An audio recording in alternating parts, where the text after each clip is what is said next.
자, 본 강의 시간에 제가 여러분들에게 표를 하나 내드렸습니다. 요약표. 그래서 다시 한번 요약해서 설명드려보면은 콘크리트 품질 관리, 시공 관리 이런 문제가 만약에 나오면은 이런 형식의 어떤 표를 하나 그리자고 말씀을 드렸습니다. 그래서 이 내용은 뭔가 하면은 네모콘을 생산해서 시공 완료까지의 단계에 있어가지고 콘크리트 균열 원인과 방지 대책 또는 콜드 조인트 원인과 방지 대책 이런 문제가 나오면은 이러한 내용으로 쓰면 된다. 그 생각하시면 되겠습니다. 그래서 제가 이 내용을 어떻다 그렇습니까? 여러분들 공부방에다가 붙여놓고 암기를 하라고 말씀을 드렸죠. 크게 네 가지 아이템입니다. 설계 또는 구조 계산. 이때 설계나 구조 계산 측면은 뭡니까? 구조 단면, 그리고 시공하기 위한 거푸집 동발이 구조 계산, 이런 것들을 이야기하는 거죠. 그리고 또 뭡니까? 우리가 콘크리트 구조 기준에 보시면은 철근 상체라고 있습니다. 철근 상체 내용.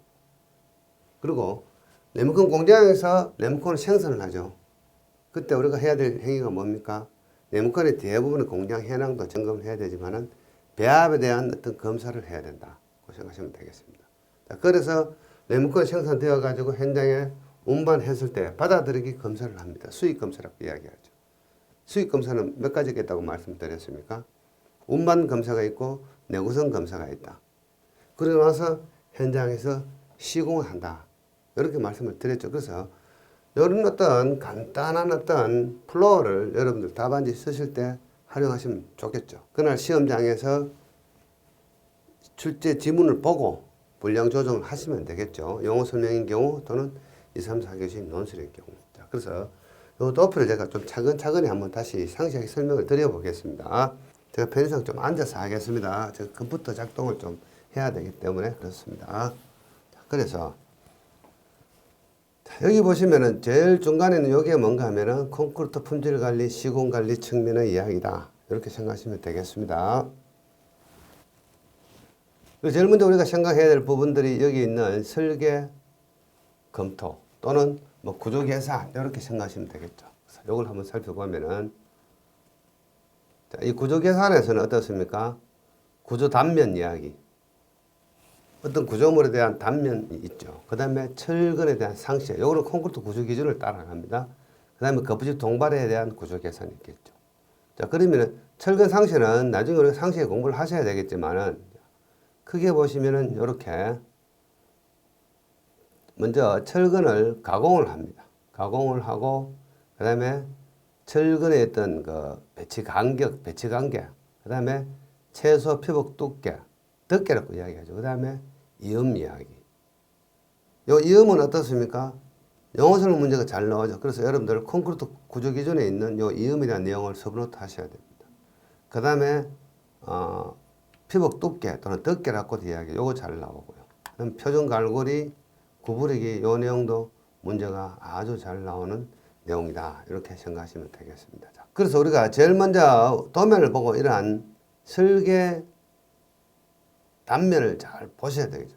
그래서 철근에 대한 가공, 표준 갈고리 구부리기, 그 다음에 철근의 이음, 나중에 정착 부착 이야기도 나옵니다. 시공 단계에서 정착 부착 이야기. 이런 것들 잘 고려해서 현장에서 시공을 해야 되겠죠. 그래서 이런 잘 시공하기 위해서는 당연히 처음에 설계가 잘 되어 있어야 된다. 이런 측면을 살펴보시면 되겠고. 자, 그 다음에 네모콘 공장에서 하는 행위들입니다. 자, 네모콘 공장에서는 뭘 하죠? 우리가 주문자가 현장에서 공장에다가 공장 선정을 합니다. 공장 선정을 하고 그 다음에 품질에 대한 지정을 하게 되죠. 그래서 공장 선정 내용은 대충 이렇습니다. 자, 공장을 선정을 할 때, 자, 우리는 공장 검수를 합니다. 자, 이 공장 검수는 주로 현장에서 감리가 하게 되죠. 요즘은 건설기술관리자라고 이야기하는데, 과거에는 분기별로 했습니다. 근데 최근에는 아마 반기별 6개월마다 한 번 정도 검사하는 걸로 아마 규정이 되어 있을 겁니다. 요 내용 기억하시고. 그리고 우리가 공장에 가면 하는 행위들이 뭐가 있습니까? 그 레모콘 공장의 재료라든가 저장이라든가 각종 장비들 이런 상태를 우리는 확인하고 점검을 하게 되고 그 다음에 배합에 대한 점검을 합니다.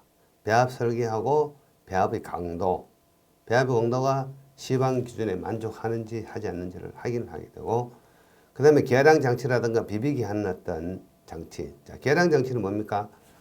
리모컨 공장에 가면은 로드 쉘이라고 있습니다. 자, 어떤 개념인가 하면은 이런 내용들이죠. 배치 프린터가 이렇게 있으면은 여기에 믹싱 드럼이 이렇게 설치되어 있고요. 그림이 좀 이상하죠.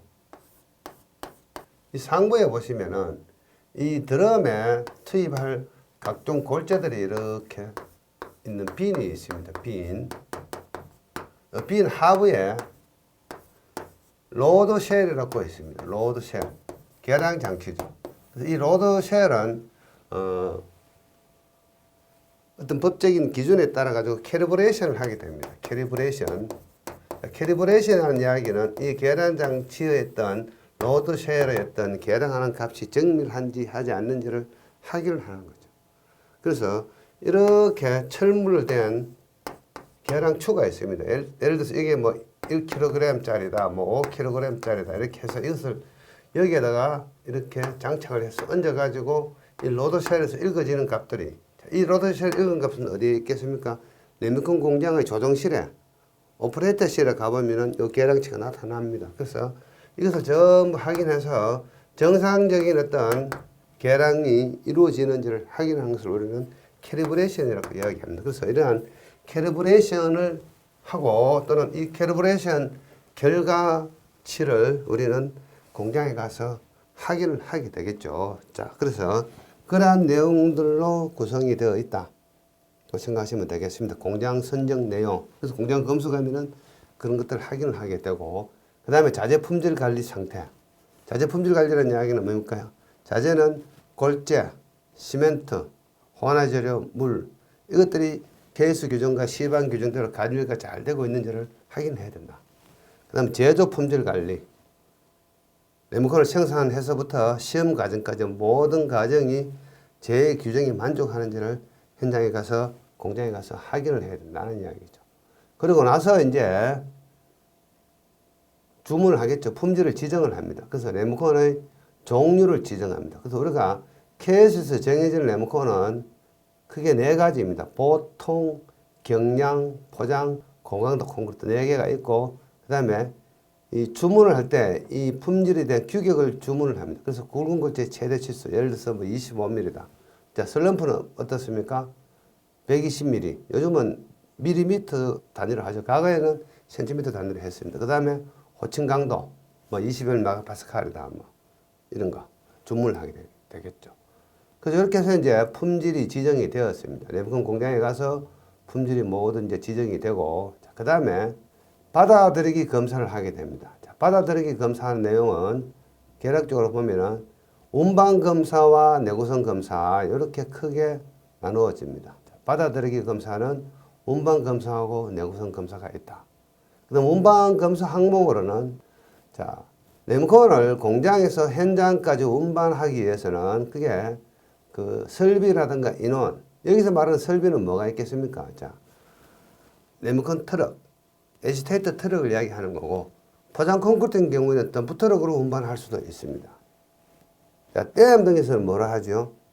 트랜스포카 또는 케이블 크레인. 그래서 댐에서는 트랜스포카에다가 집 크레인이라고 있습니다. 집 크레인. 이걸로 운반 타설을 하게 되죠. 경우에 따라서는 케이블 크레인. 케이블 크레인으로 운반해서 타설하게 됩니다. 자, 이런 트랜스포커하고 집 크레인으로 운반한 사례는 국내 합천댐, 케이블 크레인은 뭐 충주댐, 주로 댐에서는 이러한 장비로 운반을 하게 되죠. 그래서 우리가 알고 있는 일반 에지테이터 트럭뿐만 아니고 운반 장비는 상당히 많이 있습니다. 자, 그런 것들을 이야기하는 거고, 요 내용들은 어떻습니까? 댐에서 제가 댐 콘크리트 강의할 때 이 내용을 상세하게 좀 설명을 드렸습니다. 운반 방법도 마찬가지고요. 그래서